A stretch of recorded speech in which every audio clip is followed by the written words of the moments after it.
you wanted the best, you've got the best podcast. The hottest podcast in the world. The Chris Voss Show, the preeminent podcast with guests so smart you may experience serious brain bleed. The CEOs, authors, thought leaders, visionaries, and motivators. Get ready. Strap yourself in. Keep your hands, arms, and legs inside the vehicle at all times, because you're about to go on a monster education roller coaster with your brain. Now, here's your host, Chris Voss. Hi, folks. It's Voss here from the ChrisVossShow.com. Ladies and gentlemen, let's sing the next official welcome to the big show. As always, the Chris Voss Show is a family that loves you, but doesn't judge you, not that harshly as the rest of the world, because the rest of the world doesn't like you much, but we definitely want to see you grow, change, improve, and become a much better person. Not like me, but like some of the wonderful guests we have on the show that bring in their stories, their cathartic moments, their lessons of life to help make your life better. And I'm just some idiot with the hosts and stupid jokes. Opinions expressed by guests on the podcast are solely their own and do not necessarily reflect the opinions of the host or the Chris Voss Show. Some guests of the show may be advertising on the podcast, but it is not an endorsement or review of any kind.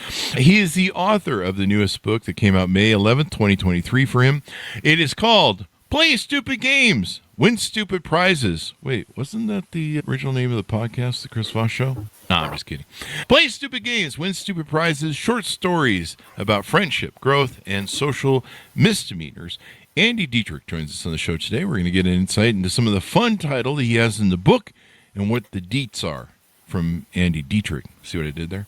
Andy was born at an early age and lived a fairly uneventful life in the Black Forest of Germany. At age 14, he and his mom packed their things and moved to Alaska to experience the true meaning of holy shit, it's cold. Isn't it cold there, though, in the Black Forest of Germany? I don't know. We'll find out. At 19, on a sugar high, he enlisted and became one of Uncle Sam's misguided children. He was released early due to good behavior and moved to Las Vegas, where he now spends his time harassing or welcoming the tourists. I feel him. I've lived in Vegas for 20 years. And exercising his second favorite drinking arm. If you come across a wild Andy in his natural habitat, do not feed him attention. He will only come back for more. Welcome to the show, Andy. How are you? Thank you, Chris. I'm good. How are you? Thanks for having me. I am good. I like your title of your book. It's. I'm surprised someone doesn't beat you to it. It's a great title. I did a little bit of research on Amazon and other places, and the only thing I could find was some random Yahoo had that title or that tagline as like a bumper sticker, and I thought, you know what, I'm gonna use that because I like it. I like it. Life. It pretty much explains life in general, I think, for everybody. So give us your .coms actually first. Where Sure. can people find you on the interwebs? Sure. So you can go directly to andysbook.com. Andysbook.com. There's a link to the Amazon page right there. There are also some social media links. And if you really want to get in contact, there's a little contact me button there as well. And I do read all the incoming messages. If you want to stop by, drop a line, say hi, tell me how much you loved it, how much you hated it. I read it all. So don't be shy. Read it all. Check it out and all that good stuff. So give us the 30,000 overview. What's inside the new book? Sure. So it's broken into two pieces. The first half is what I call silly stories. We can get into some of the actual stories here in a bit. Life experiences, life lessons. Like I said, silly stories that I've experienced in a more lighthearted theme. There are some serious moments in it. I do some rather unsavory things, right? Maybe not quite illegal, but definitely pushing the bounds of what could be considered legal. And then the second half is a lot more introspective, right? I go off on a couple of rants. I have some unpopular opinions that I share with the reader, some realizations, some other more serious topics, right? Not to say that the first half isn't serious, but the second half definitely has a little bit more, like I said, introspective themes to it. So would you say it's kind of a memoir and a collection of great stories from your life? Yeah, it's autobiographical for sure. And then I just share my other thoughts in the second half of it. Yeah. Play Stupid Games, Win Stupid Prizes. What made you choose that title? It's a fun title. I think the title really kind of symbolizes the entire theme of the book, right? Don't take life too seriously. You're not going to get out of it alive anyway. Take it with a lighthearted approach and make some bad decisions. I think if you live in a bubble where everything is perfect, you're going to miss out on all of life, what life has to offer. Make some bad decisions, people. Of course, some of you are better at it than others. So I've seen some of those people. Tell us. They're on the your internet. story. All right, be mindful Yeah, of the they're strangers on on the internet. X and Facebook and stuff. Yeah. So tell us about your journey through life. How were you raised? What were some of your influences, et cetera, et cetera? Sure. I was raised to a very loving mother. My parents got divorced when I was too young to remember. My mom pretty much raised me my entire life, and she's taught me all the values that a good mother would teach. You know, a son then turned into a young man and then a teenager, right? Or rather in the other order, teenager, then a young man. And she gave me all the tools that I needed to succeed. And then I went off on my own at 19, to your point earlier when you read the bio. I joined up, enlisted in the U.S. military. Then I just started my life and ended up in Las Vegas, and I've gotten my fair share of experiences, made some friends, made some enemies along the way, did heartbreak, got my heart broken, right? So the usual human experience, I would say. That's typical Las Vegas, I think. Boy, if you're going to experience life, Vegas is the place to do it. It's got a lot to offer, for better or for worse. I always tell people, if you have an addictive personality, do not move to Vegas. That is not the place you want to be. My mother even confided in me sometime after I moved here. She was a little worried about me getting sucked up into the dark underbelly of what Vegas is, right? Because to your point, absolutely. If you have a tendency to get hooked on things in the most negative of ways, Vegas definitely can play into those vices, and you have to be mindful to dabble, but never to stay, in those kind of mindsets. Oh yeah, it's Vegas is everything that anyone come on. They don't call it Sin City for nothing, folks. And these beautiful buildings are not built on winners, right? So don't come to Vegas thinking you're gonna make a ton of money. You will not. Let me tell you, okay? Yeah, I spent a lot of time around people that are like, Chris, I got a system. Right. Meanwhile, right. They pull out of their pocket their loser receipts for gambling that they use for taxes every year, and they got a wad like this fucking thick, and you're like, I don't think you understand how this winning and losing works, eh? You got to win more than you lose. Like they always tell you when they win. Right, and if you see the someone taking a picture of their, I don't know, whatever, $2,000 blackjack win, you need to ask them how much money have you lost leading up to that, because they'll never tell you that. They never count that. Of they always course come not. in and they're No, like, of I course. just made $4,000 at the bar Mm-hmm. and sitting on the bar table there and $4,000. And you're just like, yeah, but didn't you lose 20 over the last We don't month? talk about that. I don't need your negativity right now. Come on, get out of here. Yeah. And you owe me $1,000. I always had the guys who they had a different day for everyone they borrowed money from. And I would be there Thursday. And they'd always borrow money on Thursday. You knew they were going to call after a while. And they're just like, dude, can I just get some money? And you're like, dude, you're killing me, man. And you tell them, dude, it's Wednesday. You're a day early. Call me tomorrow. Yeah. And then they would always pay you back like on Wednesday of the next week or Tuesday. Because they're like, hey, I remember I always pay you back. But then you Thursday, 2 days later. Guess what? The money that he gets from you is to pay back the guy from the day before, right? It's all they do is just shuffle it around. Mm-hmm. But I have a system, Chris. You don't know. I'm sure you do. They all do. Look, if you really had a system, you wouldn't tell anybody. You would keep your mouth shut and start winning, right? Yeah. Can you tease out some of the lessons or maybe some of the stories of the book? There's a couple that you cite. Are You Russian? That one time I witnessed a divorce. When you mess it up for everyone. Honeybee did what honeybees do. The night I lost my damn mind. I'll just cue you with some of that and let you. That's a fun one too. Let me start with the first one. Are You Russian? I think that one sets the tone of the book nicely. So some years ago, I went to a university here, local in Las Vegas, UNLV, aptly named, and I decided to join a fraternity. Why? Because Hollywood promised me a good college life, and so I decided at 25 years old, that 25-year-old freshman, to join a fraternity. There was an event happening with the fraternity brothers and then the potential new fraternity members to all get together and do like a many-to-many interview, right? Just to see what the guys are about. It goes both ways, right? You interview them, they interview you, right? Interview is a strong term. You just kind of talk to them and figure out if they're a good group of guys that you want to hang out with. So I sit down, shirt and tie, looking snazzy, and then this brother of this fraternity sits down next to me, and he goes, "Hey, did the initial, what's your name, where you from, yada yada." Then he goes, "Are you Russian?"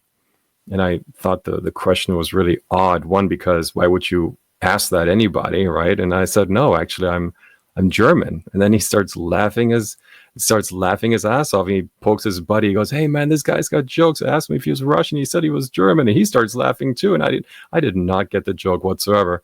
So then the guy comes back and he goes, no, seriously, man, are you Russian? And I go, no, seriously, I'm German. I don't know why you keep asking me that. And he starts laughing again, saying that, no, you said the punchline again, right? And I go, look, he finally realized, he looked at me with that look of, okay, he finally realized that I had no idea why that was funny. And he pulls me close. He goes, oh, no, I was asking you if you're rushing. I go, I don't know what that means. He goes, oh, rushing is the process by which you join or try to join a fraternity. You're rushing a fraternity. I'm like, oh, I didn't know that.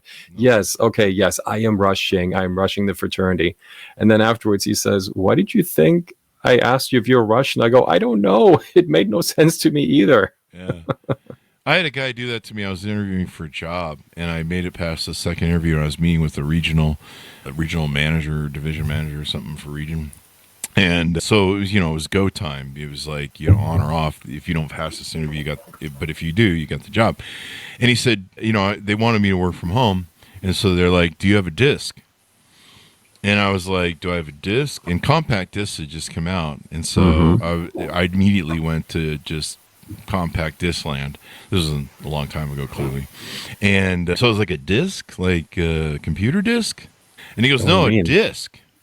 And I started getting frustrated. And thank God the gal who was going to hire me and interviewing me, she, after about 3 times of him getting really frustrated, she goes, he means a desk, Chris. It's his accent. A desk. Do you have a home desk for your office? Do you have a desk? Okay. But he was saying disc. And I was just perplexed, and I was lost in translation. The same energy as when you have an Australian say the word deck, right? There's something that gets lost in translation there. Yeah. Play stupid games, win stupid prizes. There's the Russian story. What about this? This sounds like a fun story. I don't know if you can give us a teaser on it. The night I lost my damn mind, the unforgettable encounter with medical grade THC and pulled pork sliders. I have to hear at least a little bit of this. Sure. So a coworker friend of mine, I know I was at this time, let's back up a couple of decades. I was very, very naive, very green, didn't know a lot about extracurricular activities, right? The only vice that I had was drinking at the time. So my coworker friend somehow, somewhere got a hold of these medical grade THC pills. He said he got them from some sort of medical something. I didn't bother asking questions, but he asked if I wanted some. Me being naive and dumb, I said, sure, why the hell not? Not knowing anything. I mean, looking back, I'm like, I should have never trusted a weird coworker friend to get some random pills, right? But hey, I was young, dumb, and it sounded like a good time, right? I took one once with the assumption that I had never smoked weed up to that point. And I thought, cool, I'm going to hang out with a friend of mine. We're going to go to a bar. We're going to have something to eat. If I take one of these now, I'm going to get the munchies. By the time I get there, there's going to be food there. And we're going to time this all perfectly. So I'm just going to eat and have a good time with my friend. Okay, that was at least the thought. So, like I said, take this pill. Now, these THC pills take a while to kick in, just edibles, right? Yeah, it's not just a half an hour thing. It could be like an hour and a half until you start feeling it. So, my buddy and I go to a local bar here, and on the drive, as I'm driving, this thing is kicking in, and I'm like, whoa, I'm freaking. First of all, I'm freaking the hell out because I'm going in my mind 100 miles an hour, even though the speedometer says 35, right? But that's beside the point. We finally make it after what seems to be 2 hours in my head. We finally make it to this bar. We sit down, and I'm like, I am hungry. So we sit at the bar. The bartender comes over, and he goes, you're in luck because we have these delicious pulled pork sliders that I'm more than happy to sell to you. Perfect. Give me a whole stack of them. So he brings them over, and I just start inhaling these pulled pork sliders. Okay, my buddy's next to me playing at the video poker game, right? He's having a good time, and we're just having a night out. Right as I'm about to eat the last pulled pork slider, I'm ready to put it in my mouth. The bartender comes around the corner. He goes, "How is everything?" Okay, now how am I going to explain this? In my mind, keep in mind, what I'm about to tell you just happened only in my head and nowhere else. In my mind, I was under the impression that he told me that these pulled pork sliders was the only food that he would have left for him to eat. That was going to be his dinner, but he's going to share them with me, and whatever I don't eat, he would eat at the end of his shift. Okay. Somehow, somewhere, that thought intruded into my little brain. And when the dude came over and he asked how everything was, I froze and I felt so bad that I was about to eat, in my mind, the last pulled pork slider that was going to be the last of his dinner. And I stopped like mid bite and I put the slider down. I started apologizing profusely. I told him, I'm so sorry. I didn't know. I forgot. What are you going to eat?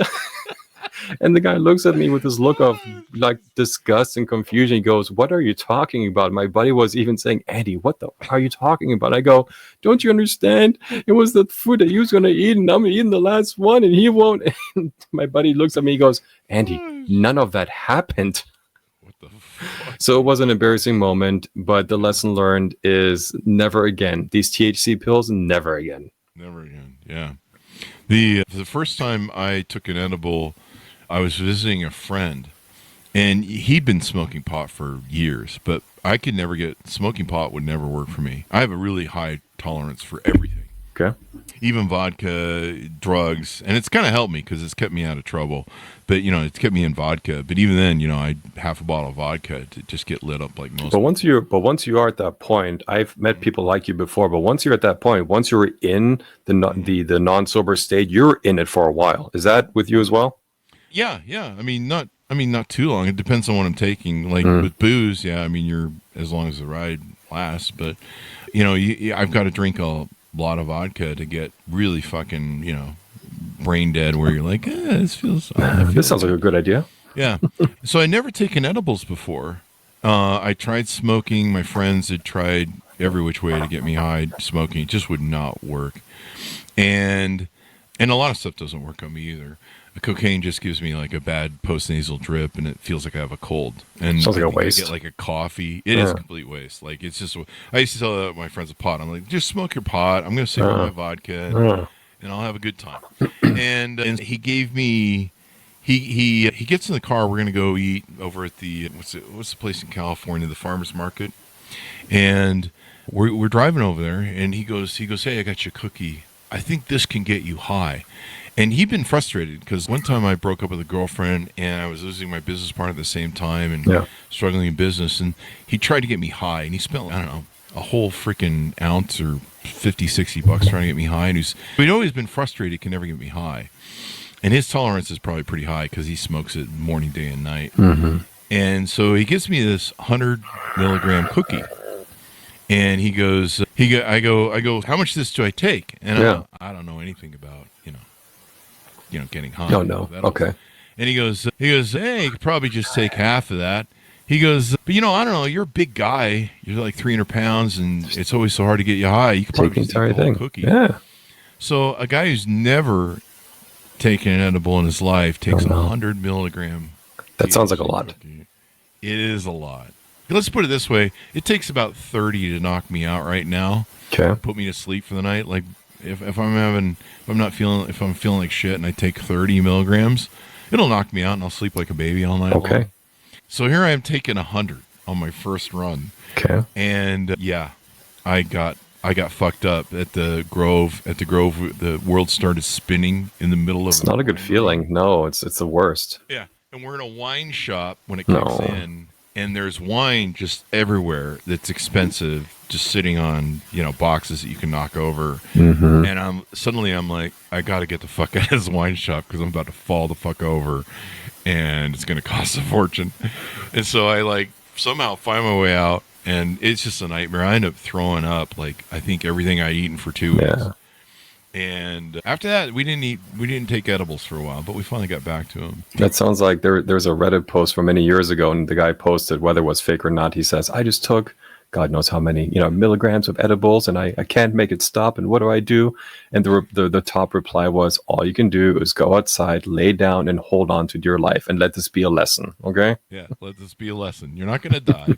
I don't think anyone's ever died of a pot overdose. I don't think so. You're going to feel really bad and puke a lot. But let's see. What are some other things that maybe we can tease out there in the book? Sure. Let me ask you this. Is this your first book? Yeah, so this was definitely a side project, like a work of love, right? Kind of the idea was that I think everyone has in their mind the one thing they want to do. Usually it's a creative thing, right? If they want to write a manuscript or paint a painting or, whatever it is, right? Write a book. I know a lot of people talk about it, quite a bit, but I didn't want to be that guy who always talked about his big project, once every couple of weeks, and then nothing ever came of it. We all have that friend, right? Yeah. Who always talks about, I'm working on that project still, man. When are we going to see it? We're still working on it. Okay. Hope that dopamine drip of people nodding their heads is good enough to keep it going, right? Because unless we see the result, it's just vaporware, right? Mm-hmm. So I kept this more or less hidden from almost everyone until it was pretty much done. Just, again, I just want to show that, hey, it's done. I'm not talking about it. It's actually done. So I don't believe there'll be a part 2. Now I say that now. Now if a publisher were to say, look, here's a $50,000 advance for you to write part 2, I think I can, make that work. But I poured a lot, maybe not everything, but I poured a lot into this, right? Like I said, personal stories, some reflections. So I don't know. This was kind of like the culmination of all those side stories and experiences and mini adventures. You're not done having adventures, so there might be another book in that's true 10, 20 years from now. That's very true. You never know. That's the great thing about life. Once you get that first one done, that really is the hardest thing to overcome, and they kind of become a little bit easier after that. Like your first million, they say, right? Once you get your first million, the second one is easier, right? You have to get the first one, though. If you can survive editing on your first book, you're good. I'm still ready to choke the editing department on my first book, but I'm scarred. So Grammarly helped me a lot, right? So if you go through it and you read some of the stories, you'll see that there is an author's note and some of the footnotes. So little fun fact, it's all me. There was no, I'm sorry, I said author's note, I meant editor's note. There was no editor, right? Really? So all the editor's notes are just me having a conversation with myself. One thing I will say, however, Grammarly, running the entire thing through Grammarly has helped a lot. Having friends and family proofread it afterwards has helped a lot. And there were actually some spelling mistakes and some typos that friends caught after the fact. So you have to go back into the manuscript and update it and have Amazon reprint it and everything. So it wasn't perfect the first time around, but right now I think it's at a good place. Yeah, that's a good idea, because having someone else edit it is a real fun experience. And you hand them 50,000 words and they hand you back 10 words, and then we threw all that shit out. Now it's something interesting. I gave it to my mom to read. She's one of the first people to actually, have read it before it was published. And she said, in the most loving and constructive way, she said, you write the way you talk, which is very much like an English as a second language speaker, right? As a native German-born person that has learned English out of a book and then, through conversation. And she goes, it may behoove you to have, an editor who may have a master's in English to go through it and fix, or she didn't say the word fix, but to then work on sentence structure, right, and stuff like that. And I thought about it for a good minute, because it was good, honest feedback. But I thought, no, if you know me and you kind of hear my voice and you know the way that I talk, I want to keep that. I want to still have that somehow on paper. I don't want to separate the writing from my voice to that degree. I kept the grammar and the sentence structure in the way that I saw fit. And looking back, I read it again, I go, yeah, maybe I could reword that. But no, it makes sense the way that I wrote the first time. Sure. Yeah. I mean, it's the level of readers' educational quality is just getting worse. I mean, I was talking to a couple years ago to somebody who wrote business books, and they go, yeah, it used to be we had to put up like 100,000 plus words for a business book, and now it's just 50 because no one wants to read attention span. Sure. Attention span.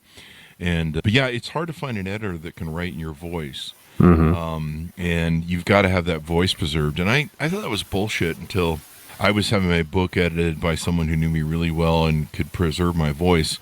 And a friend of mine approached me, and she goes, I edit books too. If I can help out. And I'm like, I don't like to waste my friends' times. Yeah. And if I'm not going to pay you, then I'm not going to pay you. But I go, tell you what, here's a page, and why don't you show me, how great you are, and maybe you're better than my editor. I don't know. I guess we'll see. And she was a female. And my editor was female too, but she knew how to write in my voice because she knew. And so I gave it to this other female friend of mine, and she brought it back. And son of a bitch, she had feminized my whole structure of everything. Interesting. And it was more about emotions, and it didn't sound like me at all. It sounded like a woman wrote it. Interesting. And yeah, it was really. I'm like, wow. Okay, now I see the power of preserving your voice in editing. You know what you're talking about, because if someone else writes it, you know, they can put it goes to their voice sometimes through their filter. Sure. Yeah. And even though my editor was a woman, you know, she knew me, so she was able to write my voice, and so when the words came back edited, you know, I was like, that still sounds like me. It was really interesting, the experience. That's crazy. I never thought about that. Yeah. I thought it was kind of BS, because I hear this a lot from, you know, authors. You know, they had to go through editing, and you got to preserve that voice, and it's just amazing the different in style and syntax that, you know, other people use that don't have your voice. So interesting. Okay. Kind of akin to that, I was asked if I was going to do an audiobook, and that may come in the future. And then the kind of, as I mulled this over in my head, I thought, would I want somebody else to read it for me, like a professional audiobook reader? And then I thought, no, I would like to have it in my voice. Again, the benefit of people that know me, that know how I talk and how I sound. I think that the most genuine connection is made when the actual author reads his own work and the listener can connect with that. People love the book. I'm reading some of the reviews. They love it. This is the funniest, most relatable book I've ever read. Laugh, cry, and maybe cringe a little. A fun read, such an enjoyable, funny, and dare say thought-provoking book. There's a young lady, Kelly Hoover, who writes, I got to be honest here, and she's got a funny thing that she does of disclosures. We worked together, and he did not pay me to write this. So I did not. I will say, though, however, the other day, last week or so, I got my first hater rating. So if you look on there is a, I'm official. Once you get your first hater, right? So it's it's single 2-star review with no comment. So that to me sounds like a disgruntled ex, because that kind of pettiness that sounds like a girl thing to do. A guy would generally not ever do that kind of a petty move. I didn't know you could just do stars. I thought you always had to do a review. Like I thought so too. Yeah, you can just go click and that's it. I'm looking at it. Yeah, I mean, at least no comment. Two. My haters always give me 1. I think the extra pettiness, the extra salt in the wound is the 2-star. Because 1 star is like, all right, you're just being disgruntled, but the 2-star is like saying, I give you credit for writing if I still hate it. You wrote a book. Fuck you. That's right, old slap, right? A little jealousy maybe there. I don't know. Maybe. Yeah. In fact, I had one guy who was so angry with me over I have a dating group that I run on Facebook, and he was behaving poorly, so we kicked him out of that. He went and wrote 3, I guess he has 3 different Amazon accounts or something, but he wrote 3 1-star reviews shitting on my book. The amount of work that it takes for you to get out of your way to do that, be like, really? That's the time that you want to spend in your life is to be that, like, petty? All right, fine, go ahead. Waste your time, be my guest. Yeah, they'll do that on the podcast reviews too. They'll go on the podcast review and go, "This is a shit podcast." Just crap on it because they can. Be like, everyone is mighty brave behind a keyboard, you know. Yeah, and I'm used to YouTube. We've been on YouTube for 18 years. The podcast's been around for 16. We're used to getting shit slinged at us. But yeah, it's funny. It's funny when people from some other business aspect of mine that they hate me for, they come over here and they're like, you know, they shit on my other stuff. But you know, whatever, man. Yeah, I can't make them all happy. I thought about sharing the love, but you know, hey, the more reviews, the better. Good, better. Yeah. What is the old saying? Bad PR or good PR? It's all good PR. Yeah, I tell people all the time, right? When you get done reading it, I would appreciate a genuine, and I really truly mean genuine. I would like a genuine review on Amazon. And I tell people, if you liked it, say that. If you didn't like it, say that too. I have thick skin; I can take it. If you absolutely hated it, you can tell me that. 1-star hated it. That's fine too. Like, just tell me. Be honest about it. Now, it says on the front you're an immigrant. You from Canada? Germany. I thought I was picking up some Canada. I get that sometimes, right? Are you Canadian? No, Germany. Germany. I think the Black Forest, remember? That's right, in your bio, the Black Forest. So you grew up around BMWs all your life. Yeah, I grew around a lot of trees, chocolate, and very small town living. It was good. We were kids. We just had a good time. We rode our bikes into the forest trails. We would, I don't know, we're just kids in nature, and it was a good time. My family came from Germany in the 1800s. We came before the Troubles. We didn't make the Troubles. Before the incidents. Before the incidents. We don't talk about the incidents. We don't talk about the 1930s. Anyway, yeah, we left in the 1800s and came over here, and probably a good thing we did, because I don't know where we'd be if we'd stayed. But yeah, America. Funny you should mention that you moved and you missed a lot of the nonsense over there. So I was told by my mom that when the Berlin Wall was being built way back in the day, that my grandfather, he knew people. He was within, I can't remember, like the train railroad industry, and he had connections to some people that knew things that were happening. And I guess he was told one night, hey, you need to move, because they were living on the east side of Berlin, and there were some rumblings and some rumors, they were floating around, and he was told by a reliable source, hey, you need to move your family, pack all your stuff tonight, and go westbound by at least kilometers, right? But go westbound at least, some distance, because things are about to change. And he did. And from the story I was told, literally the next day they started putting up roadblocks. So had that not happened, I probably would have been born and raised on the east block of Germany. Mm-hmm.